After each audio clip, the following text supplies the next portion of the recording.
তোমাদের সবাইকে একটা খুব ভালো জিনিস দেখাচ্ছি। দেখো, এদেরকে আমি আজকে সকাল থেকে দুবার দুধ দিয়েছি।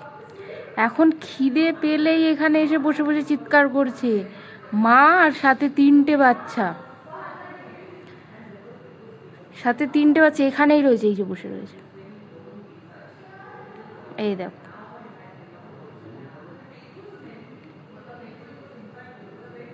এইটা হচ্ছে বড়টা, আর ওই যে ওর মায়ের কাছে আদর খাচ্ছে ওটা মেজোটা, আর ওই জঙ্গলের ভিতরে গিয়ে ঢুকেছে কালোটা। এই তিনটে শয়তান সকাল থেকে আমার মাথা পুরো খারাপ করে দিয়েছে, দুধ দুধ করে। দুধ না দিলেই চিৎকার শুরু করছে। এই যে আরেকজন আসছে,